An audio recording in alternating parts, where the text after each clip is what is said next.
أشهد أن علي ولي الله. بسم الله الرحمن الرحيم. الحمد لله الذي نور قلوب العارفين بنور معرفته وأثبت فؤاد أنبيائه وأوليائه بقصص الأنبياء والمرسلين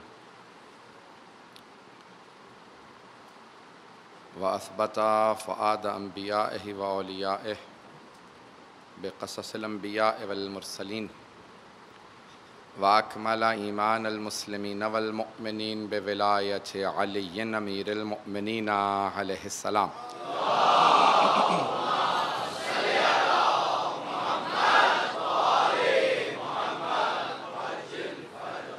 والصلاة والسلام والتحية والإكرام على أفضل الموجودات العبد المؤيد والرسول المسدد المصطفى الأمجد المحمود الأحمد أعني أبا القاسم محمد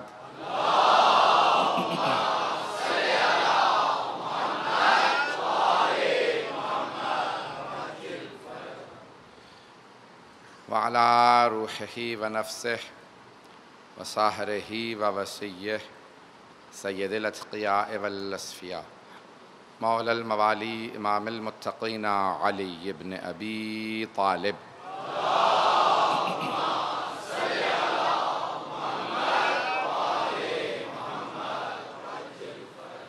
وعلى أوصيائه لا سيما بقية الله في الأرضين روحي وأرواح العالمين لتراب مقدمه الفداء واللعنة الدائمة على أعدائهم أجمعين من الآن إلى قيام يوم الدين. أما بعد فقد قال سيد الساجدين وزين العابدين عليه السلام.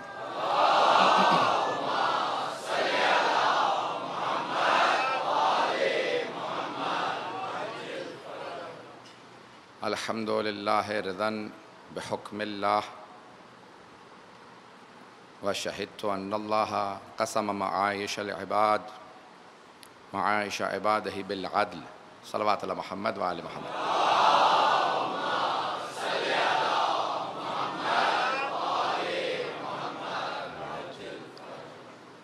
سلسلے کی چھٹی مجلس ہے اور صحیفہ سجادیہ کے عنوان سے آپ کی خدمت میں مطالب پیش کر رہے ہیں. آج 35ویں دعا سے متعلق جب امام علیہ السلام دنیا داروں کو دیکھتے تھے، اہل الدنیا عربی میں الفاظ ہیں، جو دنیا دار لوگ، تو اپنی رضا کا اظہار کرنے کے لیے اس دعا کی تلاوت کیا کرتے تھے. ہر حالت میں اللہ سے راضی رہنا بہت بڑی نعمت ہے. ہر حالت میں پروردگار سے راضی رہنا. اب امام کہتے ہیں الحمدللہ رضاً بحکم اللہ، اللہ کے ہر حکم پہ ہم راضی ہیں. تعریف اس خدا کی جس نے ہمیں اپنے ہر حکم پہ راضی بنایا. تو ہر انسان کو کوشش یہ کرنی چاہیے کہ وہ رضی اللہ عنہ بن جائے. تو گناہگاروں کے لیے یہی ہے کہ وہ کسی طرح سے رضی اللہ عنہ، یعنی اللہ ان سے راضی ہو جائے. اللہ ان سے راضی ہو. کیسے راضی ہو؟ یعنی وہ اتنے نیک کام کریں کہ اللہ ان سے راضی ہو جائے. ہر گنہگار کا سب سے بڑا کمال یہی ہے کہ اللہ اس سے راضی ہو جائے. توجہ ہو، ہر گنہگار کا کمال یہ ہے، ہر گنہگار کا کمال یہ ہے کہ اللہ اس سے راضی ہو جائے. لیکن امام یہ درجہ پیش ہی نہیں کر رہے، اس سے اگلا درجہ پیش کر رہے ہیں. یہ نہیں کہتے پروردگارہ تو ہم سے راضی ہو جا. جانتے ہیں وہ اپنا نمائندہ بناتا ہی نہ اگر وہ راضی نہ ہوتا. اس نے اپنا نمائندہ بنایا ہے، اپنی حجت بنا کے بھیجا ہے، وہ راضی ہے تبھی تو حجت بنایا ہے. اب امام ایک اگلے درجے کو پیش کر رہے ہیں. فرماتے ہیں الحمدللہ رضا بحکم اللہ، پروردگارہ ہم تیری تعریف بجا لاتے ہیں اس بات پہ کہ تو نے اپنے ہر حکم میں ہمیں راضی رکھا. میں بات پہنچا نہیں پایا، جب تک کہ ایک ایک فرد تک پہنچنا چاہیے، چند افراد پہنچ جائیں کافی نہیں ہے. سارے آج کے مجلس کو غور سے سنیے گا، میرے گلے کی وجہ سے آپ کو اذیت تو نہیں ہو رہی ہے؟ عزیزان گرامی آئیں، بنیادی چیز کیا ہے کہ انسان اللہ کو راضی کرنے کی کوشش کرتا ہے، اور کوشش کرنی چاہیے ہمیشہ. ہم آج تک سب کے لیے دعائیں مانگتے ہیں اللہ ان سے راضی ہو.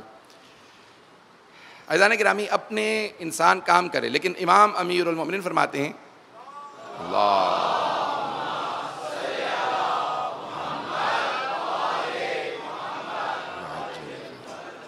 تین چیزیں جنت میں ہیں لیکن جنت سے بہتر ہے. شہید دستغیب نے اپنی کتاب میں اس حدیث کو لکھا ہے، تین چیزیں جنت میں لیکن جنت سے بہتر. پہلی خلود، ہمیشگی، ایٹرنٹی، ہمیشہ ہمیشہ وہاں رہیں گے. مولا فرماتے ہیں دنیا میں جتنے بھی خوش ہو ہمیشہ دھچکا لگا رہتا ہے یہ زندگی ختم ہو جائے گی. کہ جب جنت میں پہنچ جاؤ گے تو سب سے پہلی بات ہم فیہا خالدون، خلود. مولا فرماتے ہیں جنت میں خلود ہے لیکن جنت سے بہتر ہے، اب ہمیشہ ہمیشہ یہاں رہیں گے. کہ یہ بے انتہا انسان کو خوش کرنے والی شے ہے. دوسری مولا فرماتے ہیں چیز جو جنت میں ہے جنت سے بہتر، فرماتے ہیں وہ ہے رضائے پروردگار. دنیا میں گنہگار آدمی جتنی بھی نیکیاں کر لے اسے یقین نہیں ہوتا اللہ مجھ سے راضی ہے یا نہیں ہے، لیکن جب جنت میں پہنچ جائے تو انسان کو یقین ہوتا اللہ راضی ہے تبھی تو جنت میں بھیجا.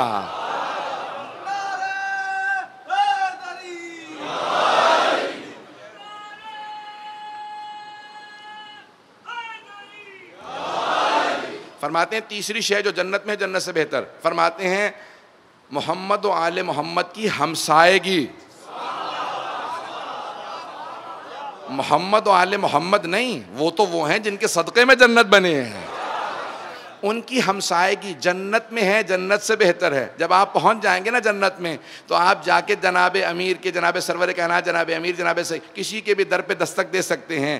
جناب سرور کائنات سے کہیں، جناب امیر سے کہیں مولا اب زحمت کر کے جنت پہنچ گئے ہیں، رخ رونق کی زیارت کرا دیں. تو انسان جب بھی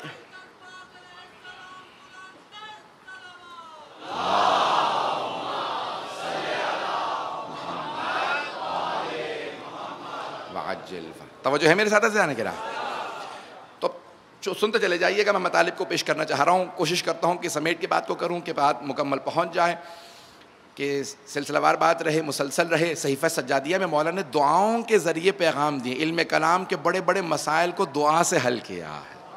یہ پیچیدہ مسائل کوئی حل ہی نہیں کر سکتا تھا اگر امام معصوم بیان نہ کرتے. تو کیا چیز ہے؟ مولا کہتے ہیں کہ اللہ کی تقسیم پہ راضی رہو، اور پھر آگے جا کے کہتے ہیں شہد تو میں گواہی دیتا ہوں ان اللہ قسم، وہ اللہ جس نے تقسیم کیا ہے معاشہ عبادہ، اپنے بندوں میں جو کچھ اس نے تقسیم کیا ہے بالعدل، وہ اس نے عدالت سے تقسیم کیا. اس کو غور سے سنیے گا دوبارہ. یہ تو ٹھیک ہے آپ کا اعتقاد ہے، اسے سمجھا بھی ہے، یہ ہم نے سمجھا نہیں ہے، سمجھنا بہت ضروری ہے. مولا فرماتے ہیں پروردگارا میں گواہی دیتا ہوں تو نے جو کچھ اپنے بندوں میں تقسیم کیا ہے وہ عدل سے تقسیم کیا ہے، عدل سے تقسیم کیا ہے. مساوات نہیں کہہ رہے، عدل کہہ رہے ہیں. برابر تقسیم نہیں کیا کیونکہ برابر تقسیم نہیں ہوا ہے. یہ نہیں ہے کہ ہر آدمی کو مثال کے طور پہ 500 ہی روپیہ ملا ہے یا ہر آدمی کو 2 ہی روٹیاں ملی ہیں. معصوم فرماتے ہیں پروردگارا تو نے اپنے تمام بندوں میں جو کچھ تقسیم کیا ہے عدل سے تقسیم کیا.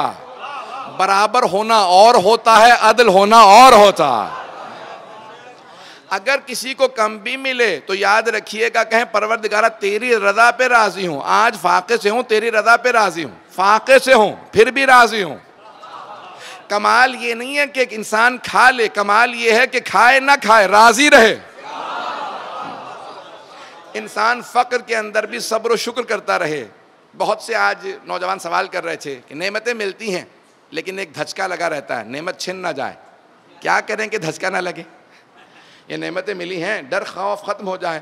تو میں نے کہا بڑا واضح سا قرآن نے پیغام دیا ہے، لَإِن شَكَرْتُمْ لَأَزِيدَنَّكُمْ وَلَئِن كَفَرْتُمْ إِنَّ عَذَابِي لَشَدِيدٌ. اگر تم میری نعمتوں کا شکر بجا لاتے رہو گے میں نعمتیں بڑھاتا رہوں گا، اور اگر کفران نعمت کرو گے تو پھر یاد رکھنا میرا عذاب بڑا شدید ہے. تو اللہ نے واضح سا بتا دیا. عزیزان گرامی کبھی یہ نہ کہیں مجھے کم ملا، نہیں، جتنا ملا ہے اس پہ شکر کریں، بڑھتا جائے گا. شکوہ کرنے سے کم ہوتا ہے، شکر کرنے سے نعمتیں بڑھتی ہیں. شکر کرنے سے نعمت بڑھتی ہے، کبھی چھنتی نہیں. شکر بجا لاتے رہیں. عزیزان گرامی سب سے بڑا شکرانے نعمت کیا ہے؟ معصوم سے پوچھا. مولا نے کہا اس نعمت کا صحیح استعمال کرنا یہ سب سے بڑا شکر نعمت ہے. نعمت کا صحیح استعمال. چند افراد پہنچ جاتے ہیں فوراً, لیکن میں دولت ملی ہے اس کا صحیح استعمال, یہ دولت کا شکر بجا لانا ہے.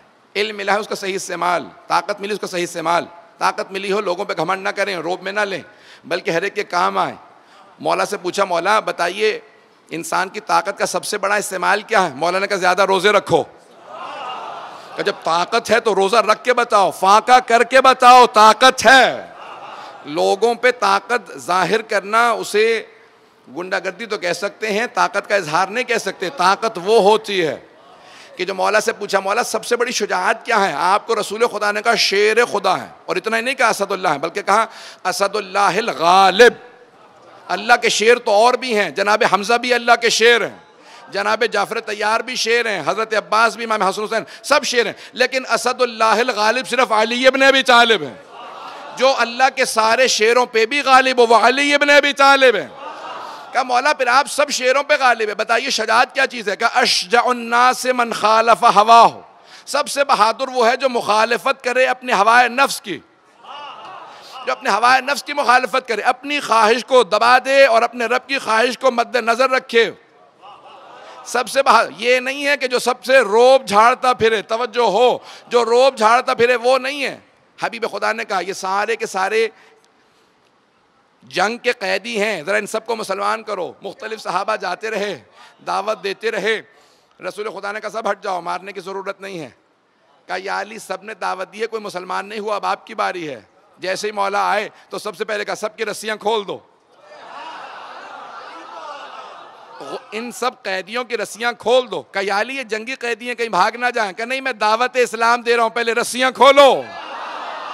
ان سب کی رسیاں کھولے, سب کی توجہ ہو میرے ساتھ, سب کی رسیاں مولا نے کھلوائیں. پھر ان کے سامنے دو زانو ہو کے زمین پہ بیٹھ گئے, دو زانو ہو کے زمین پہ بیٹھے, ہاتھ دونوں اپنے ہی گھٹنوں پہ رکھے, دو زانو ہو کے زمین پہ بیٹھے, سر جھکا کے کہا سنو میں تمہیں اسلام کی دعوت دیتا ہوں. اب وہ سب متحیر و پریشان ایک دوسرے سے پوچھنے لگے یہ وہی علی ہے جو میدان میں شیر ہے؟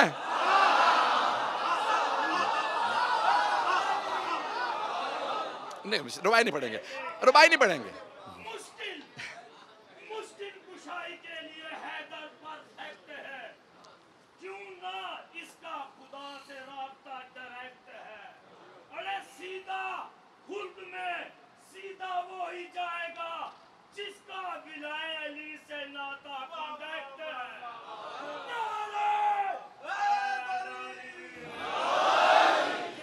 میں روکتا اس لیے ہوں کہ آپ کو اندازہ نہیں ہے کہ 1.5-2 کلومیٹر تک مجمع باہر ہے, ان تک آواز نہیں جا رہی ہوتی. میں رک جاتا ہوں, انہیں کچھ معلوم نہیں ہوتا کہ اندر کیا ہو رہا ہے, کیوں مولانا خاموش ہیں. میں بہت معذرت چاہوں گا, کوئی توہین مقصود نہیں. عزیزان گرامی اب سارے کے سارے وہاں پہ جتنے بھی جنگی قیدی بیٹھے ہوئے تھے, مولانا نے کہا سب کی رسیاں کھول دو. دو زانو ہو کے زمین پہ بیٹھے, دونوں ہاتھ سامنے رکھ کے سر جھکایا. کہا سنو میں تمہیں بتاتا ہوں توحید کیا, میں تعارف کرواتا ہوں یہ حبیب خدا کون ہے, اسلام کی دعوت دیتا ہوں. سب پوچھنے لگے کہا یہ وہی علی نہیں ہے جو میدان جنگ میں شیر کی طرح سے غرا رہے تھے, سارے دشمن بھاگ رہے تھے؟ سب نے کہا ہاں یہ وہی علی ہے. ایک آدمی نے ہمت کر کے سوال کیا, کہا یا علی میدان جنگ میں تو آپ سورما تھے, آواز جب آپ دیتے تھے تو لگتا شیر یہاں پہ غرا رہا, آنکھیں سرخ ہوتی تھی. یہاں پہ آپ دو زانو ہو کے دھیمی آواز میں بات کر رہے ہیں, وجہ کیا ہے؟ کہا وہاں تم لڑنے آئے تھے, یہاں سیکھنے بیٹھے ہو.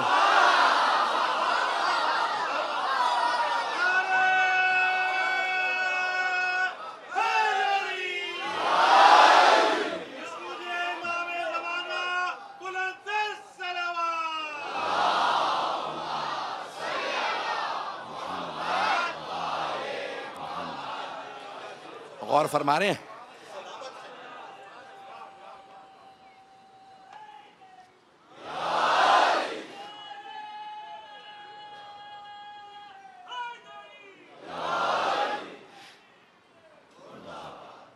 عزیزان گرامی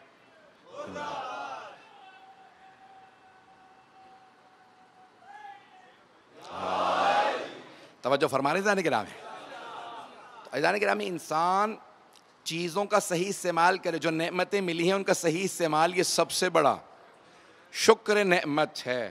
تو اب حبیب خدا جناب امیر علیہ السلام سے متعلق کہتے ہیں کہا کہ صحیح نعمتوں کا استعمال, شجاعت کا استعمال. جناب امیر بے انتہا شجاع.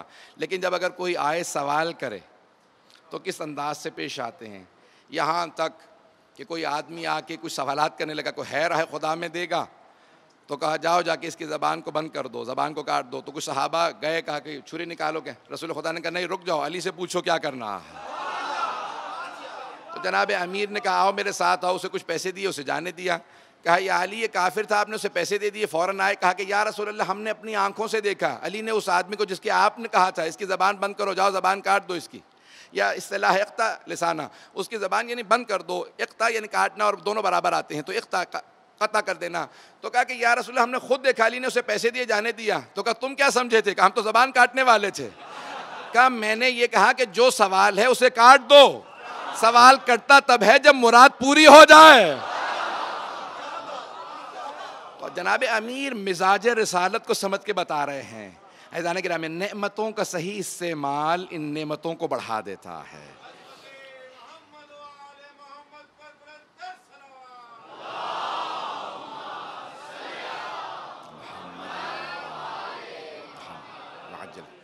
کیا کیا نعمتیں ہیں آپ کے پاس؟ فَبِأَيِّ آلَاءِ رَبِّكُمَا تُكَذِّبَانِ. اے جنوں اے انسانوں, اپنے رب کی کس کس نعمت کا شکر بجا لاؤ گے؟ اتنی نعمتیں ہیں, اتنی نعمتیں ہیں. چند ایک جلدی جلدی مثالیں دوں گا. اولاد نعمت ہے, اس اولاد کی صحیح تربیت کرنا یہ آپ پہ فریضہ ہے. اللہ کی رضا, اللہ سے اگر آپ بتانا چاہتے ہیں پروردگارہ تیری تقسیم پہ راضی ہوں, اولاد کی صحیح تربیت کریں, یہ آپ نے اس کا شکر بجا لائے ہیں آپ. لیکن اگر آپ اسی اولاد کی تربیت میں کوتاہی کرنے لگیں تو آپ نے کفران نعمت کیا. میرے ایک دوست ایک مرتبہ ملنے کے لیے آئے تو آنکھ نہیں کھل رہی تھی, ایک آنکھ کھلی ہوئی تھی, ایک آنکھ بند تھی. میں نے ان سے پوچھا کہ کیا ہوا یہ آپ کی آنکھ نہیں کھلی ہوئی؟ کہا مولانا مجھے آج پہلی دفعہ پتہ چلا کہ ان آنکھوں کے یہ جو ہم کھولتے بند کرتے ہیں ان پوٹوں کے اوپر مسلز ہوتے ہیں, اگر وہ کمزور ہو جائیں تو پھر آنکھ نہیں کھلتی. کبھی آپ نے سوچا کتنی اللہ نے باریکی سے آپ کو بنایا, کس کس نعمت کا شکر بجا لائیں گے کہ یہ آنکھ مسلسل آپ سارا دن پلک جھپکتے رہتے ہیں, آنکھیں کھل بند ہوتی رہتی رہیں. کبھی آپ نے سوچا کہ یہاں پہ بھی کوئی مسلز ہیں؟ کبھی, کیونکہ نعمتوں کا انسان کو احساس ہی نہیں ہوتا. اتنی نعمتیں ہیں کہ پتہ ہی نہیں کتنی نعمتیں ہیں. نہیں ہے توجہ میرے ساتھ, اتنی نعمتیں ہیں. ایک مچھلی سے کسی نے پوچھا بتاؤ پانی کہاں, پانی کیا ہے؟ گئی سارے تالاب میں تیر کے واپس آئی, کا پتہ نہیں. کیونکہ وہ اتنی زیادہ اس پانی کے اندر رہنے کی عادی ہو گئی تھی, اتنی عادی کہ اسے پانی ہی کا پتہ نہیں چل رہا تھا. اس نے کہا ابھی سمجھاتا ہوں. اس نے مچھلی کو پانی سے باہر نکالا, کہا رہے میں تڑپ رہی ہوں, مر جاؤں گی, جہاں پہ تھی وہیں پہ واپس بھیجو. کہا جہاں تھی وہ پانی تھا. ہم اتنے رحمت پروردگار میں ڈوبے ہوئے ہیں, ہمیں پتہ ہی نہیں کیا کیا نعمتیں ہیں.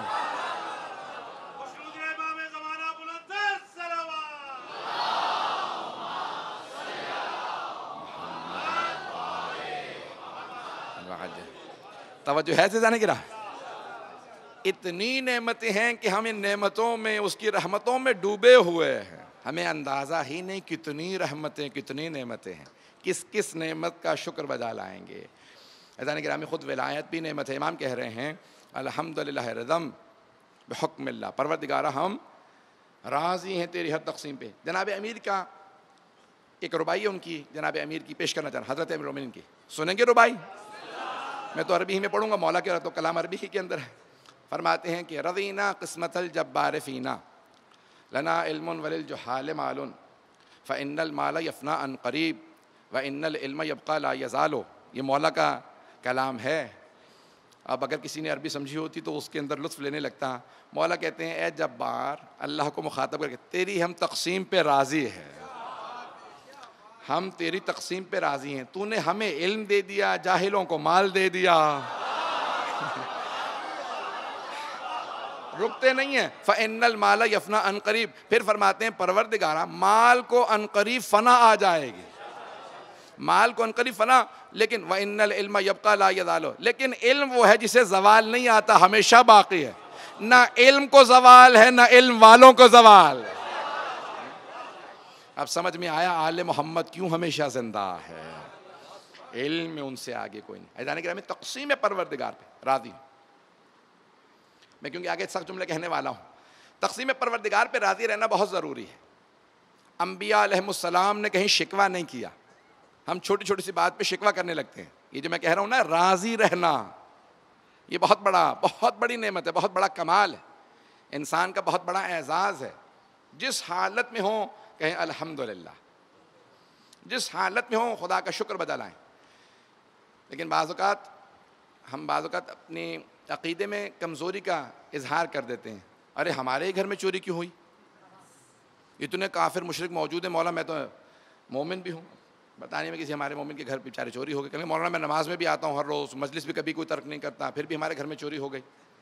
ارے بھائی یہ چوری ہونا اس بات کی علامت نہیں کہ اللہ ناراض ہے. توجہ ہو، مجمع کی توجہ ہو. یہ چوری ہو جانا اس بات کی علامت نہیں ہے کہ اللہ ناراض ہے، یہ آزمائش ہے. آزمائشیں اللہ اپنوں کو دیتا ہے، بیگانوں کو نہیں. اور آل محمد کیونکہ سب سے زیادہ اسے عزیز سے، اس لیے سب سے زیادہ آزمائشیں انہیں دی. نہیں پہنچا سکا. البلاء للولا، آزمائشیں سب سے زیادہ اولیاء کے لیے آتی ہیں. ہم لوگ بہت پریشان ہو جاتے ہیں بہت جلدی. جناب امیر علیہ السلام کوفے سے کہیں جا رہے ہیں یا کوفے واپس جا رہے ہیں، بغداد میں ایک مقام پہ رکے، مسجد براسہ، آج بھی مشہور ہے، جب جائیں زیارت انشاءاللہ تو کریں گے آپ. مولا پہنچے. اب کوئی پرنٹڈ میڈیا کا تو دور تھا نہیں، الیکٹرانک میڈیا بھی نہیں تھا، سوشل میڈیا بھی نہیں کہ مولا کی تصاویر سب نے بھیج دی ہوں. پتہ نہیں بات پہنچ رہی نہیں پہنچ رہی. بھائی کسی نے عکس تو دیکھ نہیں رکھا تھا. اور امیر المؤمنین کا کمال یہ اپنی حکومت ہے. بھائی ولایت تو ہے ہی اگر پہنچ جائے، ظاہری حکومت بھی اپنی ہے، خلافت بھی ہے، امامت بھی ہے، ولایت بھی. اور کیسے جا رہے ہیں؟ اکیلے ایک گھوڑے پہ سوار جا رہے ہیں.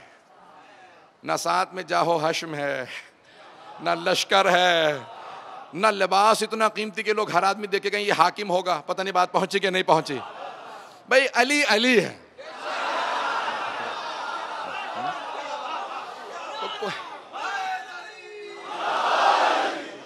تو اب جناب امیر علیہ السلام جا رہے ہیں، کوئی پہچان ہی نہیں رہا.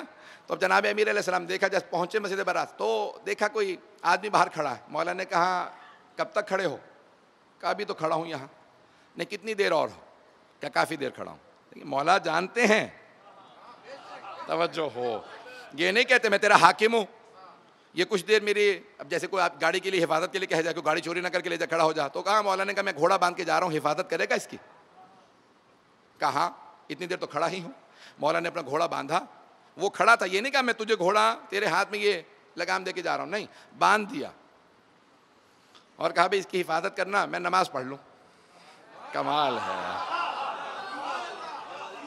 ہے جناب امیر علیہ السلام کا کہ نماز کے لیے بھی کسی کو کھڑا کر کے جاتے ہیں. تو وہاں پہ کہتے ہیں کہ پوچھ کے، اللہ ہمارے لاکھوں روح قربان مولا آپ کی عظمتوں پہ، کہ ایک عام آدمی سے بھی کہتے ہیں نہیں پوچھ کے اس سے. کہا کہ نہیں کھڑا ہوگا؟ کہا ہاں مولا کھڑا ہوں.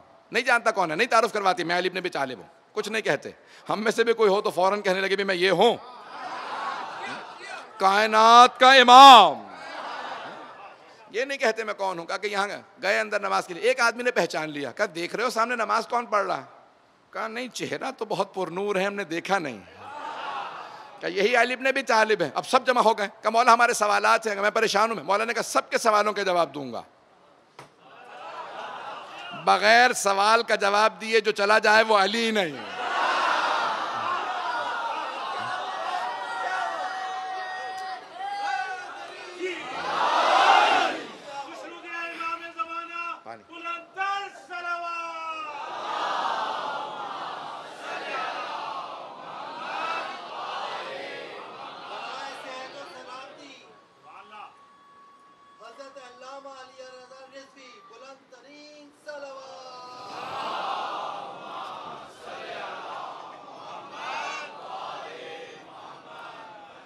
توجہ ہے زیادہ کہ نام بھائی جو مشکل کشائی نہ کرے وہ مشکل کشا کیسا.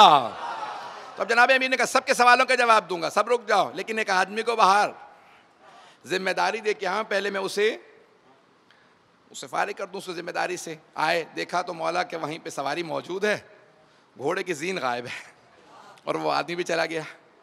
دیکھیں عظمت امیر المومنین، یہ نہیں کہتے وہ چور ہے وہ چورا کے لے گیا ہے. کمال عظمت امیر المومنین کتنی دیکھی. کہا بھی دیکھو میں نے کوفے تک جانا ہے، پہلے گھوڑے کی زین لے لوں پھر تمہارا سوالوں کا جواب دیتا ہوں. راستے میں لوگ چلتے جا رہے ہیں، مولا یہ مسئلہ ہے، مولا نے جواب دیا، مجھے یہ چاہیے، عطا کیا. جو راہ میں چلتے چلتے سوالوں کے جواب بھی دیتا جائے، مشکل کشا بھی کرتا جائے، وہ علی ہے. اتنے میں دکان پہ پہنچے، مولا نے کبھی گھوڑے کی زین چاہیے. کہا ابھی مجھے ایک آدمی 2 درہم کی زین دے کے گیا، ابھی ایک آدمی گھوڑے کی زین بیچ گیا 2 درہم کی. میں آپ سے منافع نہیں کماتا، آپ مولا ہیں. تو مولا جیسے اس نے زین نکالی تو وہ مولا ہی کے گھوڑے کی زین تھی. پتہ نہیں توجہ ہے یا نہیں. مولا، اب مولا یہ نہیں کہتے یہ میرے گھوڑے کی زین ہے.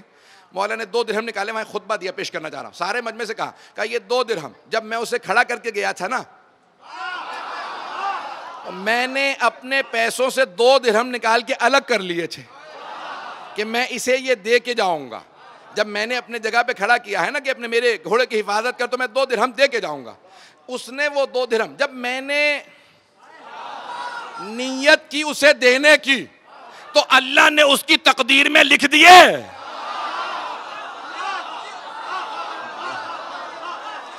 اللہ نے اس کی تقدیر میں لکھ دیے 2 درہم. اب اس نے کیا کیا، وہ 2 درہم مجھ سے حلال طریقے سے حاصل نہیں کیے، گھوڑے کی زین بیچی، چوری کر کے بیچ کے حرام سے حاصل کر لیے. کہ 2 درہم مل گئے اسے، لیکن وہ برکت نہیں ملی جو علی کے ہاتھ سے ملنے والی تھی.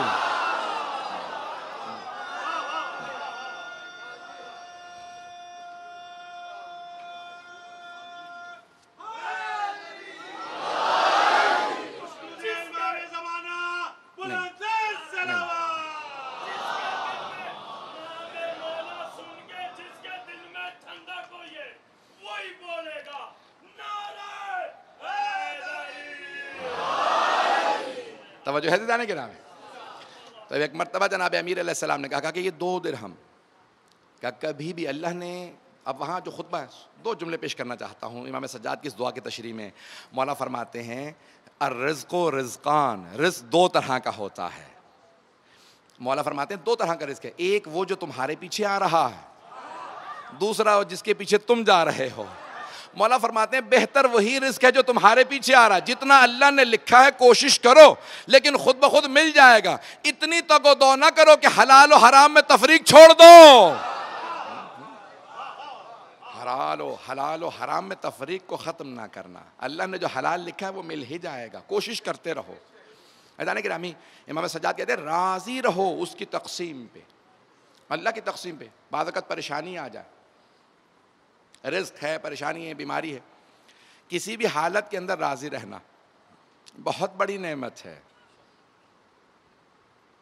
میں پیش کرنا چاہ رہا ہوں، اس بات کو بڑھانا چاہتا ہوں آگے. بہت بڑی نعمت ہے کہ انسان راضی رہے. کوئی بیمار ہو شکوہ نہ کرے. امام محمد باقر علیہ السلام نے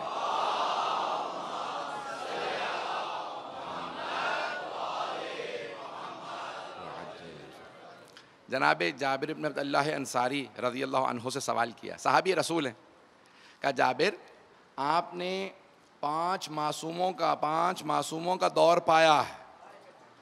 بھئی صحابی رسول ہیں تو رسول خدا کا دور، جناب امیر کا دور، امام حسن علیہ السلام کا، پھر امام سجاد کا، اور اب پھر امام حسین علیہ السلام کا، امام سجاد کا. تو کہا 5 کا. اب میرے پاس آئے ہو، میں 5واں امام ہوں. تو کہا کہ جابر 5 معصوموں کا دور دیکھا ہے، کیا سیکھا ہے؟ 5 معصوموں کا دور دیکھا ہے، کیا سیکھا ہے؟ کہا مولا اب اس بڑھاپے میں آ کے میں یہ کہتا ہوں کہ مجھے بڑھاپا جوانی سے بہتر ہے، مجھے بیماری صحت سے بہتر ہے، مجھے فقر و فاقہ دولت سے بہتر ہے. مولا نے کہا رحمک اللہ، اللہ تم پہ رحم کرے. کہا آپ تو ایسے جواب دے رہے ہیں جیسے آپ میری رضا سے راضی نہیں ہے کہ میں نے جو سیکھا ہے وہ. امام نے کہا تم بہت اچھا سیکھے ہو، لیکن میں کچھ اور کہتا ہوں. بھائی معصوم ہوتے ہیں. امام نے کہا کہ اے جابر، آپ کہتے ہیں کہ آپ کے لیے بڑھاپا جوانی سے بہتر، فقر و فاقہ دولت سے بہتر، اور بیماری صحت سے بہتر. ہم یہ کہتے ہیں جس میں وہ راضی اس میں ہم راضی.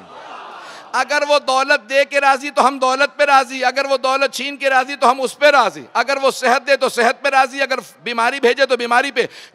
وہ جس پہ وہ راضی اس پہ ہم راضی. اپنی رضا اس پہ مسلط نہ کرو، اس کی رضا اپنے پہ.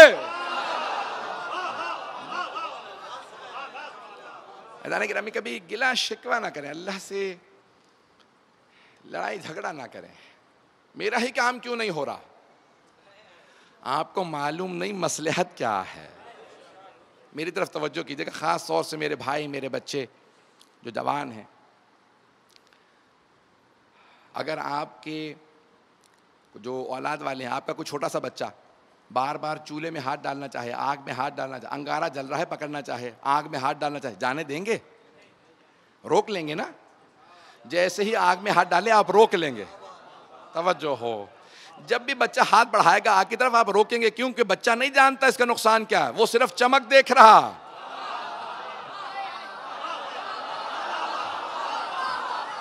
وہ چمک دیکھ کے مانگ رہا، نہیں مجھے آگ چاہیے، آپ روک رہے ہیں، رونا شروع کر دیتا ہے، شکوہ بھی کرتا ہے، کیوں روک رہے ہیں، مجھے جانا ہے، مجھے آگ چاہیے. آپ بار بار روکتے ہیں کیونکہ وہ نہیں جانتا نقصان کیا ہے، آپ سمجھتے ہیں.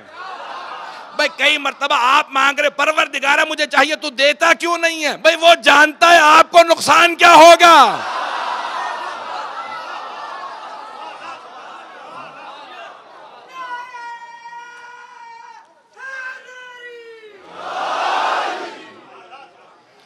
وہ جانتا ہے آپ کو اس کا نقصان کیا ہونے والا ہے. میں صرف ایک واقعہ پیش کرنا چاہتا ہوں، سننا اگر پسند فرمائے. جناب سرور کائنات پہ اور ان کی آل پہ باوجہ بلند صلوات.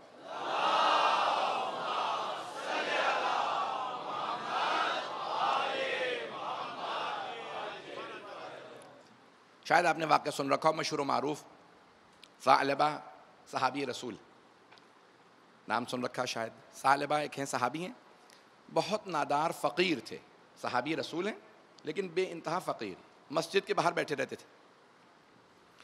اگر کوئی آتا کہا یا رسول اللہ یہ صدقہ ہے، کہا ثعلبہ کو پہلے دے دو، باقی جو فقراء ہیں ان میں بعد میں تقسیم کروں گا.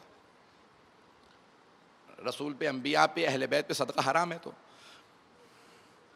فقراء میں تقسیم کرتے تھے. کہا اس کو ثعلبہ کو پہلے صدقہ دے دو. یا رسول خدا کچھ لے کے آئیں گا، اس کو کھلا دو پہلے. ثعلبہ فقیر، کہا یا رسول اللہ مجھے کچھ تجارت، کوئی بزنس کاروبار کرنے کے لیے کچھ پیسے دیجیے. کس نے کہا؟ ثعلبہ. کون؟ صحابی رسول جو 5 وقت کی نماز مسجد میں پڑھتے تھے پیغمبر کے پیچھے. فجر میں موجود ہیں، ظہر عصر میں موجود ہیں، مغرب، ساری نمازیں پیغمبر کے پیچھے. رسول خدا نے کہا ثعلبہ تم جیسے ہو ویسے ہی بہتر ہو. کہا نہیں یا رسول اللہ مجھے پیسے دیجیے، میں تجارت کرنا چاہتا ہوں. کہا نہیں ثعلبہ تمہارے حق میں بہتر یہی ہے، تم کاروبار نہ کرنا.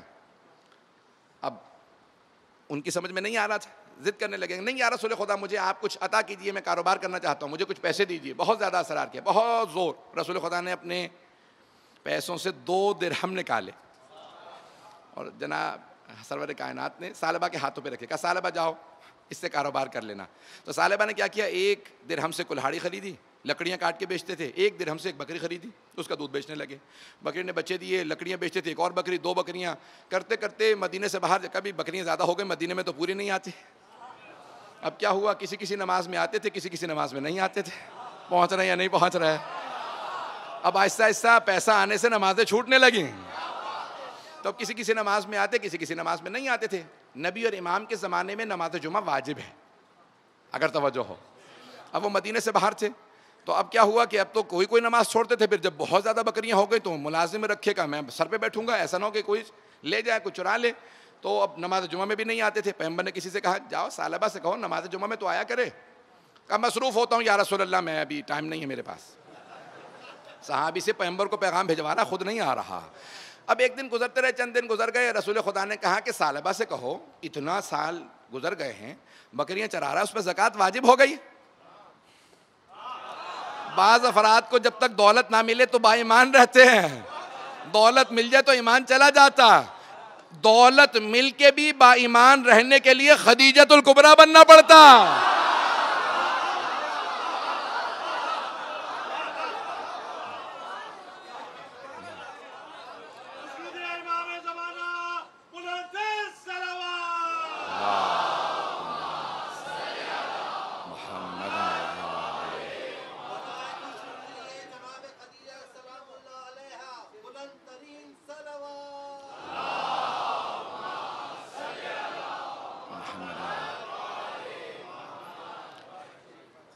توجہ ہے زیدان کرام ہے. تو اب ایک مرتبہ سرور کائنات نے کہا بھئی سب پہ زکوٰۃ واجب ہے. ثعلبہ مسلمانوں کلمہ پڑھا تھا، زکوٰۃ واجب ہو گئی، زکوٰۃ دو. کچھ صحابہ سے کہا جاؤ جا کے ثعلبہ کو پیغام دو، اور کہنا کہ میں نے کہا. تو اب لوگوں نے جا کے صحابہ نے کہا بھئی رسول اللہ فرما رہے ہیں ثعلبہ تم پہ زکوٰۃ واجب ہو گئی، زکوٰۃ دو. تو اب اس نے پیغام بھجوایا کہ جاؤ جا کے محمد سے کہہ دو پیسہ میرا ہے. رسول اللہ نے کہا، نام لے کے کہا. سرور کائنات کا نام لینے کی اجازت نہیں ہے، نام لے کے مت پکارو. قرآن کہتا ہے جیسے ایک دوسرے کو پکارتے ہو ویسے میرے حبیب کو نہ پکارو. میں قرآن کہہ رہا ہے میرے حبیب کو ویسے نہ پکارو، یہ تم جیسے نہیں. اب نہ کہنا محمد ہم جیسے.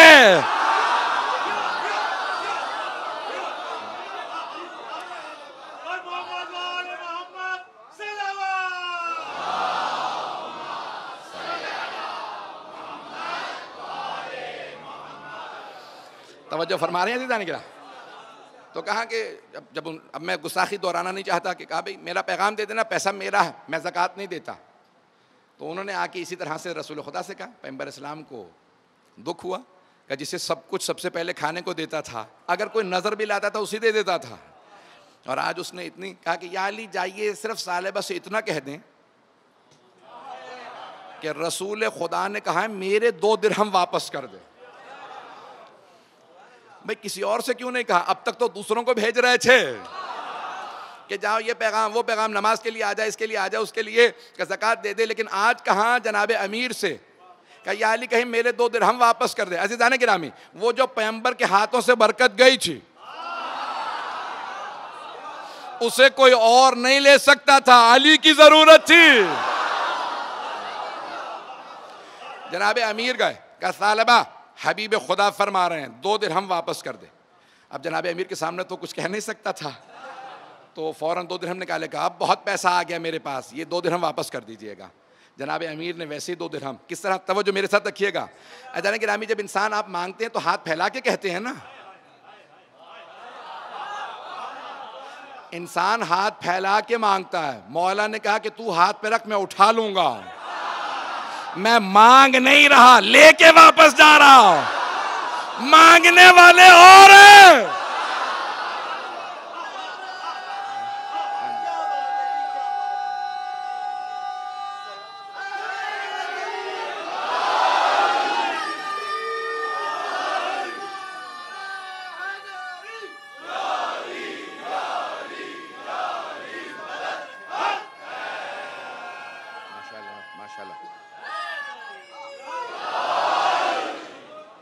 توجہ ہے عزیزان کرام.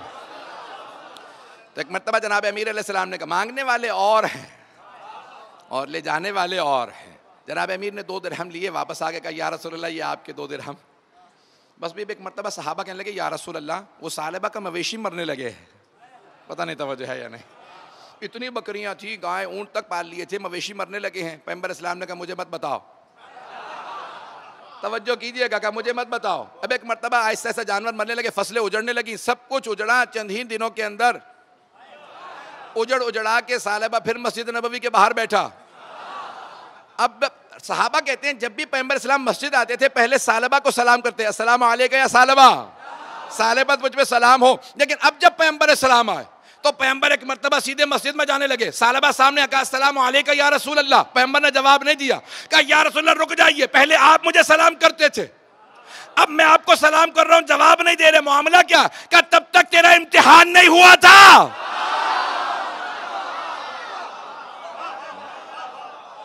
کہ تیرا امتحان نہیں ہوا تھا، تو میری رسالت کا انکار کر چکا ہے، رسول اللہ سے نام پہ آ گیا تھا، کہ تو نے رسالت کا انکار کر دیا ہے، کہ تیرا امتحان ہو چکا. عزیزان گرامی بعض اوقات ہمیں سمجھ نہیں آ رہا ہوتا یہ جو اللہ کی تقسیم ہے وہ ہمارے حق میں کیسے ہے. توجہ ہے.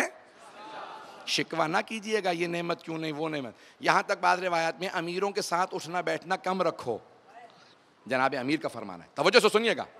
مولا فرماتے ہیں امیروں کے ساتھ اٹھنا بیٹھنا کم رکھو. کہا مولا کیوں؟ کہا کیونکہ جب تم ان کے پاس سے ہو کے واپس آؤ گے تو اندر ہی اندر تمہارے گلہ پیدا ہونے لگے گا، اللہ نے اسے کتنی نعمتیں دی ہیں، مجھے کم دی ہیں. کیا گلہ نہ کرنا، جب کم بیٹھو گے تو خود بخود تمہیں اندازہ کم رہے گا کتنی اللہ کی نعمتیں ہیں. تم نہیں جانتے تمہارے پاس کون کون سی نعمت ہے جو اس کے پاس نہیں. تم ظاہر دیکھ کے فیصلہ کر لو گے، وہ باطن پہ فیصلہ کرتا. عزیزان گرامی یہ تقسیم پروردگار ہے. وقت نہیں رہا کہ میں تفصیل میں جا سکوں. مولا فرماتے ہیں اللہ کی رضا پہ راضی رہو. ابھی 5-10 منٹ اور چلنا چاہوں گا, چلیں گے نا میرے ساتھ؟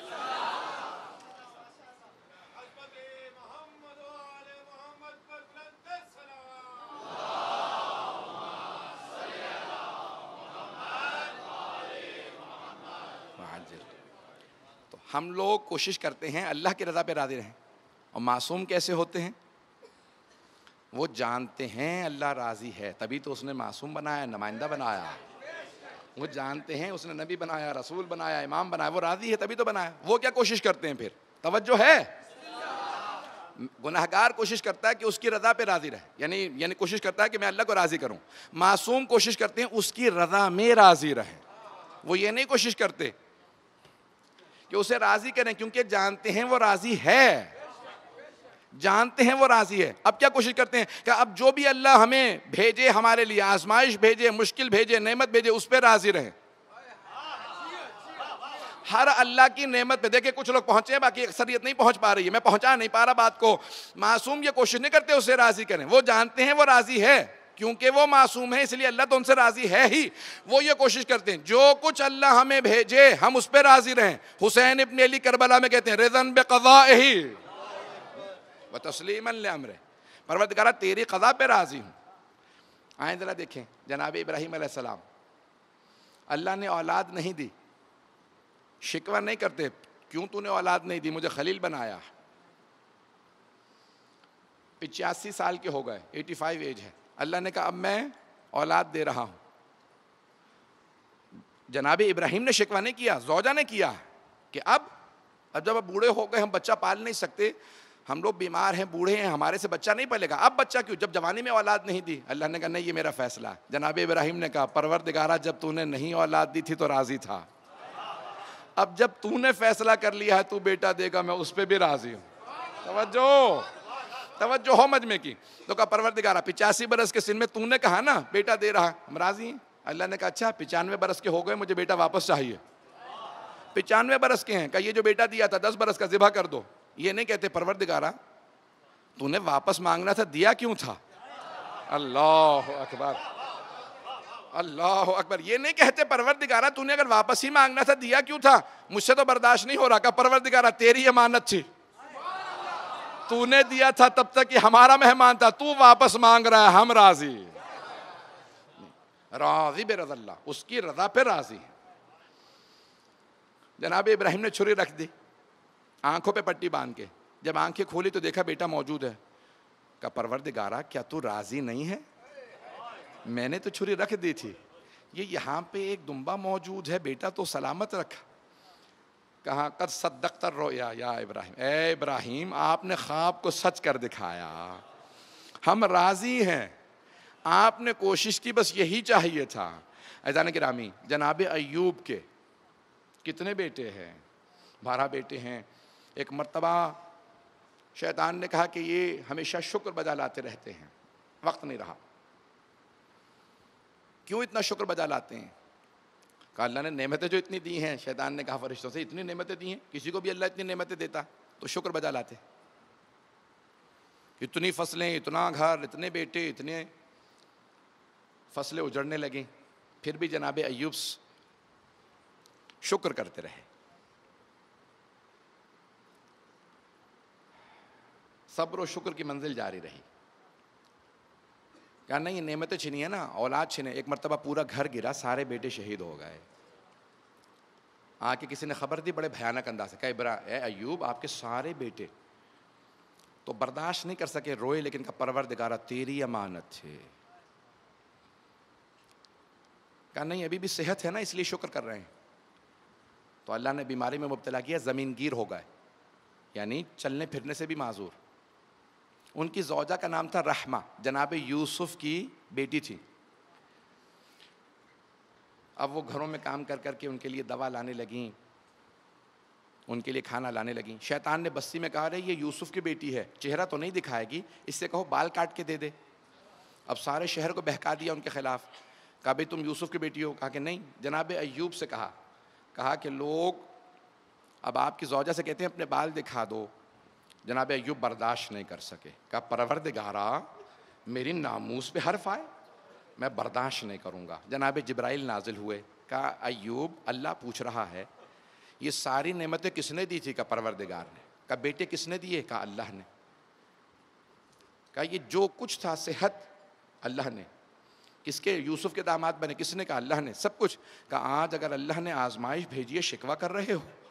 سجدے میں گر گیا. کہا پروردگارہ معاف کر دے لیکن اس سے آگے میں آزمائش نہیں دے سکتا, ناموس کی آزمائش نہیں دے سکتا. تو اللہ نے کہا قیامت تک کے لیے ایوب جب بھی لوگ صبر کا نام لیں گے آپ کا نام لیں گے. آپ نے اتنا صبر کیا, لیکن جہاں جناب ایوب کے صبر کی انتہا ہوتی ہے وہاں سے امام سجاد علیہ السلام کے صبر کی ابتدا ہوتی ہے. اب سمجھ میں آیا سید سجاد کون ہے؟ اب یہ دعا سمجھ میں آ رہی ہے امام کیا فرما رہے ہیں؟ پروردگارہ ہم تیری تقسیم پہ راضی ہیں. روتے رہے, گریا کرتے رہے, بہت گریا کیا امام سجاد, بہت روئے, لیکن کبھی اللہ سے شکوہ نہیں کیا. سنیں گے شکوہ پھر بھی نہیں کیا. یہ نہیں کہا پروردگار ہم کیوں. روتے جاتے ہیں, کہتے جاتے ہیں پروردگارہ تمام تعریفیں تیرے لیے ہیں, تو نے آل محمد کو سب سے باعظمت بنایا ہے. امام سجاد پھر کہتے ہیں پروردگارہ یہ آزمائشیں تو نے دی ہیں, تو ہی کامیابی دینے والا ہے. عزیزان گرامی امام سجاد کہیں شکوہ, لڑتے نہیں ہیں. سنیں گے میری طرف دیکھیے گا.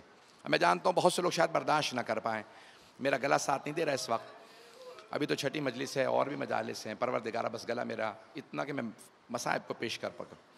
سنیں گے امام سجاد بہت روتے تھے. میں نے ہمیشہ اس روایت کو شاید پہلے بھی پیش کیا ہو, پڑھتا رہتا ہوں, مجھے نہیں یاد کہاں کہاں پڑھا. مصائب تو وہی ہیں, کوئی نئے مصائب نہیں لا سکتا. ایک مرتبہ امام کا ایک چاہنے والا ہے, شاگرد بھی ہے, منہال نام ہے. کہتا ہے میں امام کے گھر گیا, میں نے پوچھا خادم سے مولا سجاد ہیں؟ کہا نہیں وہ اپنے باغ پہ گئے ہیں. کہا میں بہت خوش ہوا. ارے مولا سیر کے لیے گئے ہیں؟ ہمیشہ جب بھی آتا تھا گریا کر رہے ہوتے تھے. کہا میں بہت خوش ہوا. ارے مولا آج سیر کے لیے تفریح کے لیے گئے ہیں.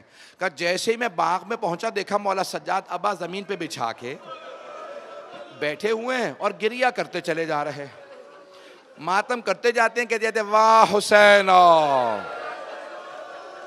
واہ حسین.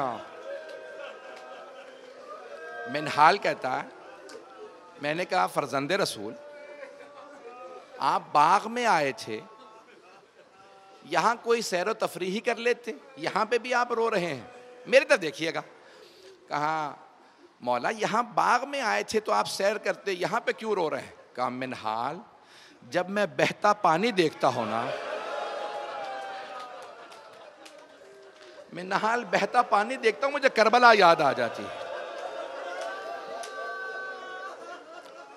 بھئی آپ اگر زیادہ روئیں گے آپ کو کوئی پانی تو نہیں منع کرے گا, جب آپ روئیں گے کوئی تازیانہ تو نہیں مارے گا, جب آپ روئیں گے آپ کے سامنے کوئی آپ کے بچوں کو تماچا تو نہیں مارے گا. اجرکم اللہ, اجرکم اللہ. بھئی وقت نہیں ہے تفصیل کا. انبیاء سلام کرتے نظر آئیں گے امام سجاد کو. امام حسین جب جا رہے تھے نا, کہا بیٹا سجاد میرے شیعوں کو میرا سلام کہہ دیجئے گا. دو موقعوں پہ مولا حسین نے یاد کیا ہے, شیعوں کو, آپ کو یاد کیا ہے, اپنے شیعوں کو, اپنے ماننے والوں کو یاد کیا. کہ سجاد میرے شیعوں سے کہیے گا جب بھی ٹھنڈا پانی پیے مجھ غریب کی پیاس کو ضرور یاد کریں. دوسرا موقع کون سا ہے؟ کہ سجاد میرے شیعوں سے کہیے گا یا لیتکم فی یوم عاشورہ جمیعاً تنظرونی, اے میرے شیعوں کاش تم کربلا میں ہوتے اور دیکھتے میں نے اپنے بچے کے لیے کیسے پانی مانگا, لیکن کسی نے بھی مجھ پہ رحم نہیں کھایا. بس بھئی تو امام سجاد سے بھی امام حسین نے ایک جملہ کہا. کہا سجاد, کہا بابا مجھے اجازت دے میں آپ پہ قربان ہونا چاہتا ہوں. کہا نہیں بیٹا آپ کی آزمائش میری آزمائش سے زیادہ بڑی ہے. ارے مولا حسین سے زیادہ؟ کہا ہاں. کہا پھپھیوں کے پردے کا امتحان آپ سے لیا جائے گا. اجرکم اللہ. بھئی کیسے پیش کروں آپ کے سامنے؟ تو مولا سجاد کے مصائب بہت زیادہ. میں 2-3 پہلوؤں میں صرف چند جملے پیش کرنا چاہتا ہوں. آج میں انصار کے مصائب کو پیش کرنا چاہتا تھا، لیکن سن لیجئے مولا سجاد کے چند جملے. بخل تو نہیں کریں گے رونے میں. ارے وہ امام جو کربلا کے بعد پوری زندگی روتے رہے، پوری زندگی روتے رہے، بات بات پہ روتے تھے. کسی نے مولا سجاد کو، ایک آدمی نے آگے کہا مولا میرے بھائی کی شادی ہے، کچھ دیر کے لیے آ جائیں. مولا رونے لگے. کہا مولا کیا بات ہے، رو کیوں رہے ہیں؟ کہا مجھے اپنا علی اکبر یاد آ گیا.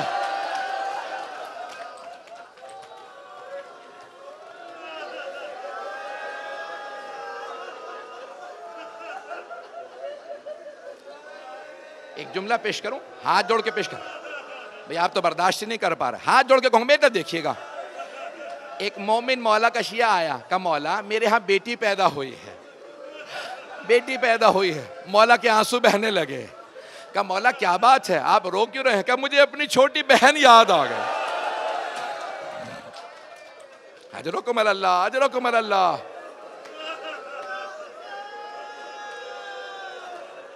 میں خدا پروردگار، بس بھئی مختصر کر رہا. تو اب 2 جملے پیش کر دوں. یہاں تک روایت کے الفاظ ہیں. اس نے جب بلایا نا کہ بھائی کی شادی ہے، روضۃ الشہداء میں مرحوم کاشی نے لکھا. کہا مولا کی شادی میں؟ کہا مولا نے کہا نہیں، جب سے کربلا کا واقعہ ہوا ہے نا میں شادیوں میں نہیں جاتا. کہا مولا کچھ دیر کے لیے آ جائیے گا. مولا نے کہا ایک شرط ہے، اگر کچھ دیر کے لیے میرے بابا کی مجلس رکھ لو میں آ جاؤں گا.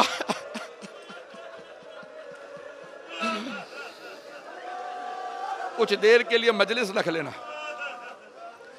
مولا سجاد چلے گئے. میرے طرف دیکھیے گا، جب مجلس ہونے لگی نا تو ایک آدمی مجلس پڑھ رہا تھا. مولا نے آواز دے کے کہا، جو صاحب مجلس ہے نا جس کا گھر تھا، مولا نے کہا ذرا چراغ بجھا دے. کہا مولا چراغ کیوں بجھا دوں؟ کہا رونے والے کہیں شرم نہ کریں، کھل کے روئیں، کوئی رونے میں حیا نہ کرے. جملہ پیش کروں، میری طرف دیکھیے گا، کوئی رونے میں حیا نہ کرے. مولا سجاد کہتے ہیں میرے شیعوں سے کہنا جب میرے بابا پہ روئیں تو ایسے روئیں جیسے ایک بوڑھی ماں جوان بیٹے کے مرنے پہ روتی ہے. جب میری پھپھیاں روتی تھیں انہیں تازیانے مارے جاتے تھے.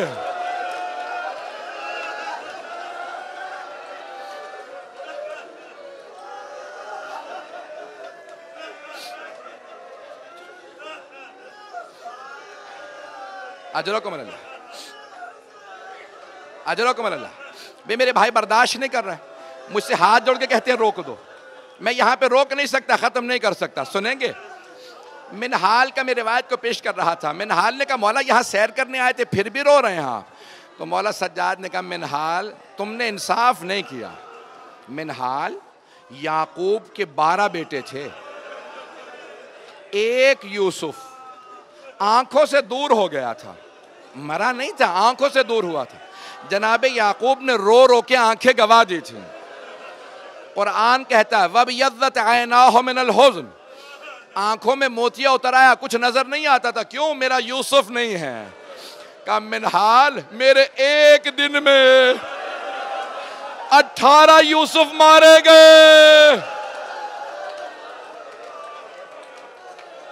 ما لہم نذیر، کہ ان میں سے کسی کی کوئی مثال نہیں تھی. کہ منہال ان میں کوئی عباس تھے، کوئی علی اکبر تھے، کوئی قاسم تھے، کوئی اون و محمد. بھئی رونے میں بخل نہ کیجئے گا. آخری جملے جانتے ہیں منہال نے کیا کہا؟ کم منہال، کم مولا لیکن شہادت تو آپ کی میراث ہے. مولا نے کہا منہال تم بھی صحیح کہتے ہو، شہادت ہماری میراث ہے، لیکن منہال ماؤں بہنوں کے ساتھ، پھپھیوں کے ساتھ شرابی کے دربار جانا، کوفہ و شام کے بازاروں میں مجمع عام میں ہاتھوں میں پتھر، علی کی بیٹیاں، شرابی کا دربار. کہ منحال یہ ہماری میراث نہیں ہے. میرا بھائی میرا بچہ، میرے بھائی میرے بچے،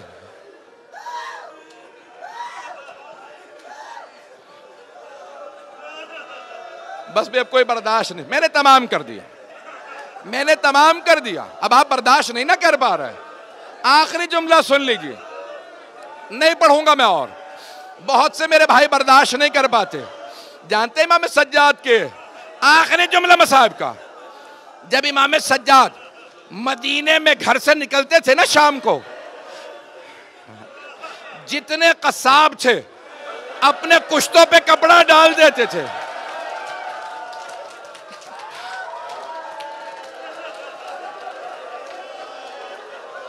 کیوں؟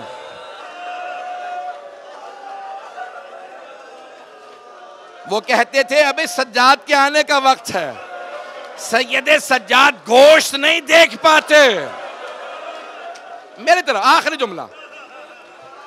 ایک شام مدینے میں ایک قصاب اپنے جانوروں پہ کپڑا ڈالنا بھول گیا، اپنے کشتوں پہ کپڑا ڈالنا بھول گیا.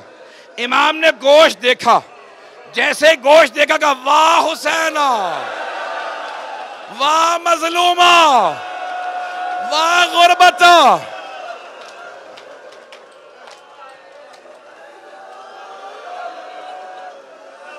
اس نے فوراً اپنے کشتوں پہ کپڑا ڈال دیا کہ مولا مجھے معاف کر دیں، میں بھول گیا تھا، آپ کے آنے کا وقت ہو گیا. مولا میں بھول گیا تھا، مجھے معاف کر دیں.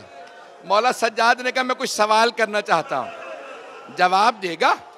کہ فرزند رسول فرمائیے کیا سوال ہے؟ کہ اتنا بتا دے، جب تو اس جانور کو ذبح کرنے لگا تھا تو نے پانی پلا دیا تھا؟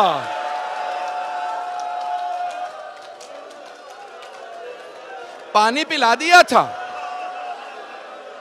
کہ ہاں مولا ہم پانی پلا کے ذبح کرتے ہیں، آپ کے جد کی سنت ہے. رسول خدا نے کہا جانور کو پانی پلاؤ. میری طرف دیکھیے گا. مولا نے کہا میرا دوسرا سوال ہے، جب تو ذبح کرنے لگا تھا تو نے خنجر تیز کر لیا تھا؟ کہا ہاں مولا ہم خنجر تیز کر کے ذبح کرتے ہیں. میری طرف. مولا نے کہا میرا آخری سوال ہے، بس اتنا بتا دے کوئی دوسرا جانور دیکھ تو نہیں رہا تھا؟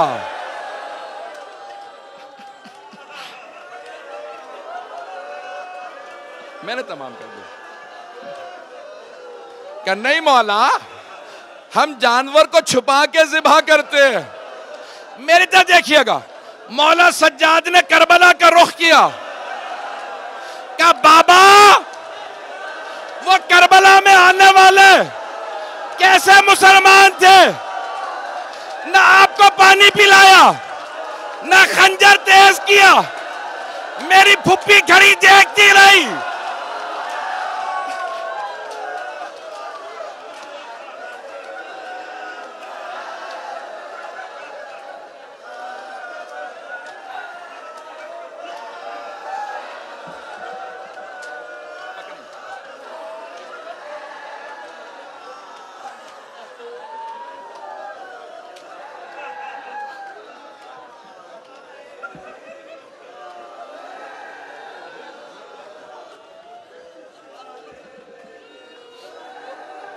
میں نے تمام کر دیا. دعا کے صرف 2 جملے کہوں گا. پروردگارا امام سجاد کے ان جملوں کا واسطہ. بھائی میں آج دعا نہیں کرا سکتا، کئی لوگ بے ہوش ہو رہے ہیں نا. ایک سوال کروں بس. ایک سوال ہے. یہ جو میرے بھائی بے ہوش ہو گئے ہیں، ایک سوال کروں. آپ نے صرف مصائب سنے ہیں نا، آپ نے دیکھا تو کچھ نہیں ہے. امام سجاد نے بابا کا لاشا تپتی ریت پہ دیکھا، بہن کے کانوں سے بہتا خون دیکھا.